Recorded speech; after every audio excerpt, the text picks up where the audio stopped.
يا جدع يا جدع، اقسم بالله اقسم بالله تأهل.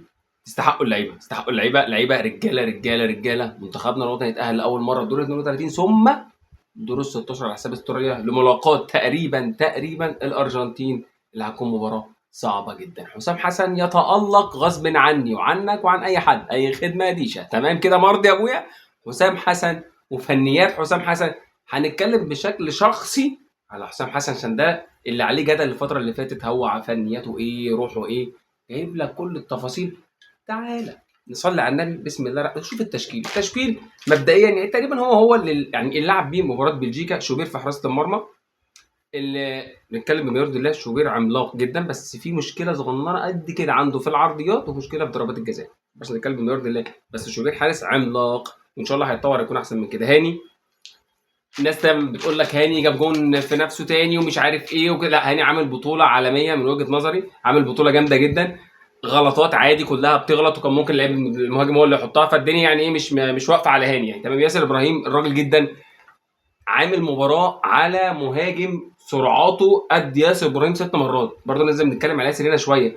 لما يكون الفرق ما بينك وما بين لعيب سن وفرق امكانيات وسرعات ومهارات وحاجات كتير جدا وتعمل معاه ماتش ده وتخلي المدرب يطلعه، فياسر ابراهيم هنا نجم كاس العالم من وجهه نظري.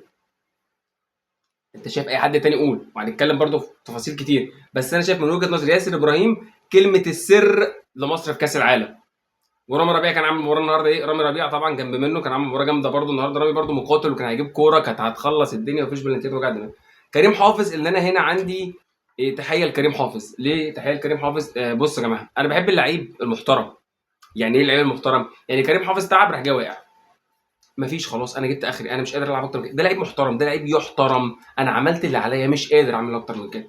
ليه بقى؟ لان الكابتن حسام هنتكلم في تفاصيل ساعات بيضغط شويه، بيخلي اللعيب يا يتصاب يا يعمل فاول انذار، بتبقى عنده مشاكل كتير. هنتكلم برضه شويه حاجات ايه، تفاصيل في الديتيلز يعني والتغييرات اللي عملها. تمام. مروان عندك، وعندك حمدي فتحي، وعندك امام عاشور اللي ما اعرفش ما بداش ليه بتريزيجيه مكان امام، وكان رايح امام وكان نزله الشوط الثاني وكان نزل امام نص ملعب مثلا مكان حمدي لان حمدي اتقتل. حمدي جه عليه شويه كان خلص يعني. تمام. عندك هنا صلاح وزيكو ومرموش ابو الرموش. مرموش ابو الرموش ان انا عندي علامات استفهام كتير جدا عليه في كاس العالم. انا مش عارف. مرموش عندي تفسير وحيد بس انا خايف يطلع التفسير ده يكون غلط. هو تفسير اللي مرموش مش مستحمل ضغط الكابتن حسام. يعني حسام حسن ليه تركيبه معينه كده مع اللعيبه، يعني في لعيبه معينه بتيجي معاه في التركيبات وفي لعيبه ما بتجيش معاه في التركيبات. فتقريبا مرموش مش مع حسام حسن خالص. الكيمياء مفيش كيمستري خالص، مفيش كيمياء ما بين الاثنين نهائي. فانا شايف ان مرموش ما يبداش عادي جدا. انت تنزل حمزه، تنزل اي حد، ممكن تلعب زيكو مهاجم وتنزل مكانه مكان زيكو في الجنب ده تنزل زيزو، ممكن تنزل تريزيجيه عادي جدا. فمرموش ان هو يلعب الماتش اللي جاي بتاع الارجنتين، انا مش شايف ان مرموش مفيد نهائي. تمام. وبرضه عندي علامات استفهام على صلاح برضه، اللي كانت مباراه النهارده يعني اختفى وظهر في كام اخر ثانيه او اخر كام دقيقه كده يعني. تمام. تعال بقى نتكلم على اهم حاجه من وجهه نظري اللي هي الكابتن حسام حسن. ناخدها بس ايه واحده واحده كده، نصلي على سيدنا محمد. عندك ما قبل حسام حسن برضه نتكلم، لازم نتكلم بما يرضي الله. هجيب لك حسام حسن هفرطه لك والله العظيم الكلام ده بما يرضي الله. لما عندك حسام حسن قبل ما يجي المنتخب، منتخبنا كان منتخب بلا شخصيه. يعني كان بيجي مدير فني اجنبي، يجي محمد واحمد واسماعيل يقول له خد ده وخد ده وخد ده وخد ده وخد ده وخد ده من الاسماعيلي وده من الاهلي وده من الزمالك وشاف ده ايه، خد اللعيبه دي عشان عندك ضغط اعلامي وعندك. اتكلم بما يرضي الله، هجيب لك كل حاجه والله العظيم، هقول لك كل حاجه بصراحه واقسم لك بالله. تمام. ده قبل حسام حسن، قبل ما يجي حسام حسن. حسام حسن عنده برضه تركيه، هجيب لك كل حاجه والله العظيم. تمام. فبيجي يلم من هنا ومن هنا ومن هنا، تيجي المنتخب مفيش روح. في لعيبه اسامي مرموش صلاح مصطفى محمد مش عارف مين ايه اسامي زيزو مش عارف ايه اللعيبه النجوم الكبيره دي، هوب مفيش روح، مفيش كده كوره، مفيش اي حاجه خالص. تمام. مدير فني اجنبي ومدير فني اجنبي لك لا ستوب، احنا عايزين مدير فني مصري هيفرق معانا. هو المدير الفني بالارقام وبالورق فارق مع منتخب مصر. بتتكلم 2006 2008 2010 حسن شحاته. تمام. الجوهري برضه. فانت بتتكلم اللي فرق معاك بالارقام هو المدرب المصري مش المدرب الاجنبي خالص. تمام. مين اللي كان الافضل على الساحه في وقتها؟ انا من وجهه نظري كان في ناس تانية افضل من كابتن حسام حسن، بس هو كابتن حسام حسن تولى قياده المنتخب الوطني. فخلاص خلصت يا جماعه، خلصت. هو دلوقتي مين مدرب المنتخب الوطني؟ كابتن حسام حسن. قلنا هناخدها ايه، ناخدها واحده واحده. وتعالى معايا معلش ايه، خدني على الدعاء واحده واحده شويه كده. تمام. جه الكابتن حسام تولى المسؤوليه. تمام. كانت اول صدام ليه كان هي افريقيا، فلعب افريقيا وصل، كان مطلوب منه اللي هو يوصل للمربع الذهبي. بعد ما يوصل للمربع الذهبي هيكمل معانا الكاس العالم. وصل للمربع الذهبي الكابتن حسام وخرجنا. تمام. وقبل ما نروح كاس العالم عشان نتكلم بما يرضي الله، احنا كنا بلجيكا وايران ونيوزيلندا، الثلاث منتخبات دول احنا ما كناش شايفينهم لايف، بس هي منتخبات على المستوى، مش مستوى عالي، مستوى قليل شويه. انا بكلمك والله العظيم بكل صراحه، انت زعلان او مش زعلان بس انا بجيبها لك بالتفاصيل. يا عم قول لي انا غلطان. انت شايف ان لا يا عم بلجيكا كانت جامده يا عم، لا يا عم انت بص، طب ما بلجيكا عملت ماتش مع السنغال شفت كانت هتطلع. انا عايزك بس ايه تهدى شويه وتاخد ايه صدر كده، ايه رحم شويه واسمعني لحد الاخر ونتكلم مع بعض وناخد وندي في الكلام. تمام. فالكابتن حسام حسن قلنا مربع ذهبي، هوب طلع من المربع الذهبي. هوب كاس العالم، قبل كاس العالم لعبنا وديتين كده شكلنا ما كانش حلو فيه. وديت البرازيل وديت اسبانيا، كان اسبانيا برده كانت نازله طحن فينا، دفاعيا كنا كويسين بس الماتش ما كانش على المستوى، يعني كره في العارضه برده اللي جابها مرموش. وبعد كده ايه يعني كان في قلق شويه، قال لك المطوشه الكبيره منتخبنا ايه هيكون صعب شويه كاس العالم وبطوله وكده، مع ان البطوله دي بطوله استثنائيه برده. عشان ايه؟ هديك تركية صغيره بس، اللي فيه مدربين زي كروش ده مدرب عالمي، يعني مدرب يعني بيسالوه بيقولوا له كروش مثلا ايه رايك في البطوله؟ فتخيل ده راجل متاهل ثالث. فطبعا انت راجل متاهل ثالث هتقول له والله البطوله دي بطوله عظيمه وبطوله جامده وبطوله كبيره وبطوله مش عارف، هتقول كل التفاصيل. طلع قال لهم يعني بحب المدرب المحترم، انا بحب المدرب المحترم اللي بيفهم وعنده كوره، انا بحبه جدا. فطلع قال لهم يا جماعه لا دي من اسوأ البطولات، عشان البطوله دي خلت في فرق توصل ومش فرق توصل. على فكره مدرب غانا وعامل ماتش عالمي مع الفرق اللي كان بيلعب معاها، مطوشه عالميه عالميه، قرف المنتخبات كلها اللي بيلعب معاها كوره، اطلع عين ابوها. تمام. فسالوه قال لهم لا يا جماعه البطوله مش على المستوى، البطوله عشان في فرق كتير ظهرت جديده ومش عارف ايه، فالبطوله مش على المستوى. فمبدئيا كده بسم الله الرحمن الرحيم 48 فريق، ايه ده اسمع مني لحد الاخر بس. 48 فريق، الدور ال 32 ده اي حد يروح. تمام. بس دور ال 16 مش اي حد يروح، بكلمك بما يرضي الله. اهدى بس انت متعصب انا عارف، اهدى شويه اهدى شويه. دور ال 16 مش اي حد، 32 الجزائر راحت، روحت السنغال راحت، روحت كذا فريق راح، خد بعضه ايه واتكل على الله. هي تونس الوحيده اللي كان فيها مشكله يعني. فانك توصل 16 فانت فريق كويس. ايه ده بس ايه ده هجيب لك لحد الاخر عايزك تقول 16 ده فانت فريق كويس. طب نرجع تاني للكابتن ايه؟ كابتن حسام حسن. تمام. رحنا كاس العالم، كان عندك اول مباراه مباراه بلجيكا. تمام. الكابتن حسام حسن يمتلك روح وتعامل مع اللعيب المصري، بكلمك بما يرضي الله لا يمتلكه مدرب في العالم. انا والله بقول اسمع مني. تمام. ايه ده بس واحده واحده. روح، بيعرف يتعامل ايا كان بقى الطريقه اللي بيتعامل بيها فهي ناجحه. انا بكلمك بما يرضي الله ان انا شايفه ناجح.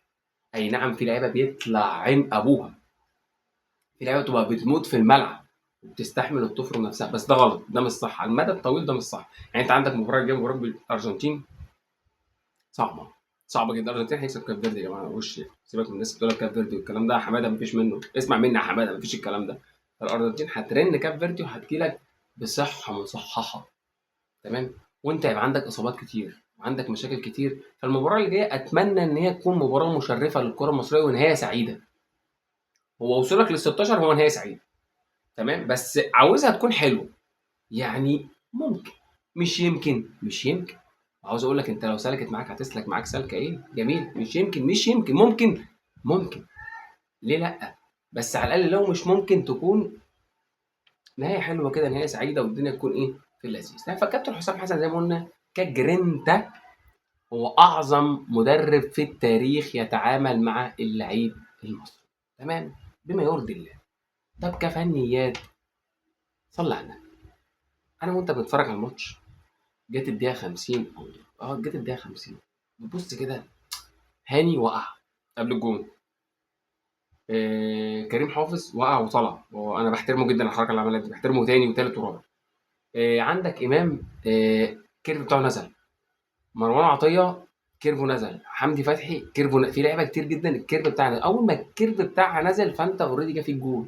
بص يا شباب، المعدل البدني لما يكون اللعيب المعدل البدني بتاعه خلاص قل، التركيز بتاعه بيقل، شبه هاني بالظبط كده، عادي جدا. عشان كده انا مش بلوم هاني نهائي، انا ما عنديش مشكله مع هاني اقسم لك بالله. واللي يلوم هاني انسان غير عاقل، واللي يلوم اي لعيب في الملعب انسان غير عاقل خالص. لا ما تلومش اللعيبه خالص اللي في الملعب. انت عندك لعيبه بتدي 500% من مجهودها مع انديتها، بكلمك بكل صراحه. اللي بيلعب في الملعب راجل. تمام. ففي لعيبه كتير وقعت، فهو مش هيقول لك طلعني. كريم حافظ قال لك طلعني محترم، تاني وتالت ورابع محترم. انت عندك دلوقتي ايه؟ عندك تغييرات برضه. قلنا ايه الدقيقه 60 ابدا غير. ان خلاص جه فيك الجون، فخلاص بقى ابدا غير. فانت المفروض تغير، حتى تشوف اللعيبه دي ماتت. فطب هينزل مين يا كابتن؟ يعني كريم حافظ لما اتصاب عادي راح جاي قلبها جيم، راح جاي منزل مين؟ راح جاي منزل حسام. لما نزل حسام كلنا قلنا خلاص هيلعب بثلاثه ورا، راح جاي جاب حسام نص ملعب. فحسام نص ملعب دي ما حدش فينا فهمها يعني. حتى ايه يعني، كان جنبي صديق عزيز كده قال لي يا باشا ده هيلعب بثلاثه ورا، قلت له حسام في نص الملعب.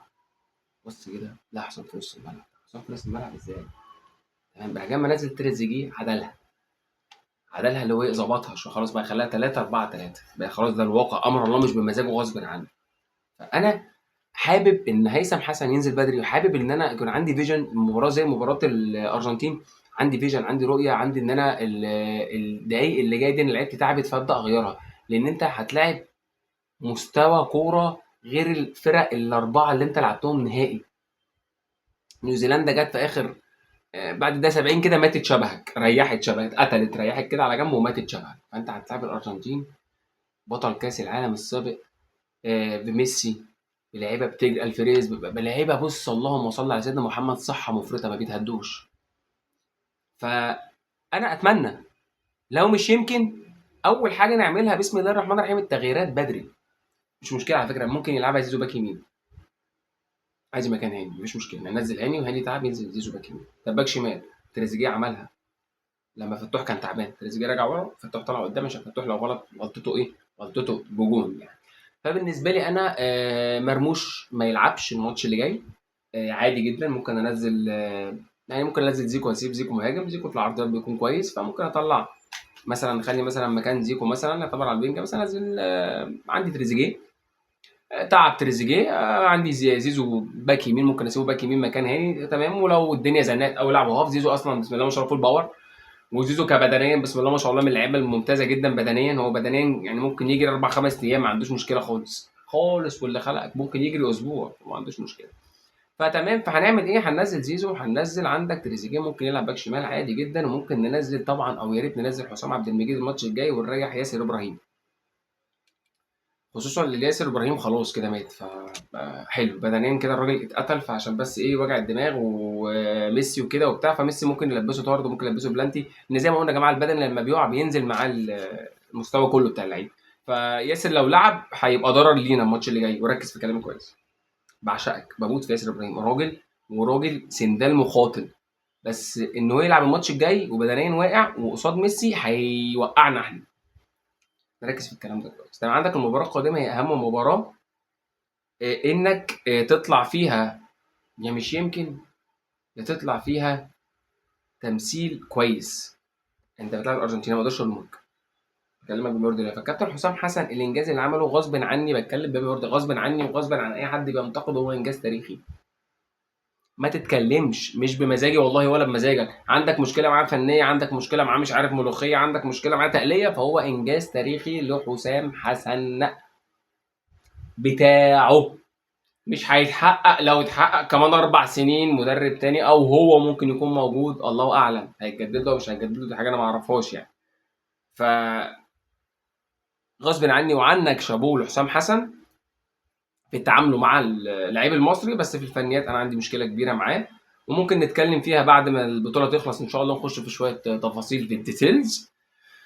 يا رب ما كنتش طولت عليكم، والف مبروك للمصريين. افرح يا باشا وزمر وعيش حياتك واطلع انطلق وعيش. تمام، لو عجبتك الحلقه تعمل ايه؟ تعمل لايك وسبسكرايب. اعظم جمهور في الدنيا جمهور مصر. سلام عليكم.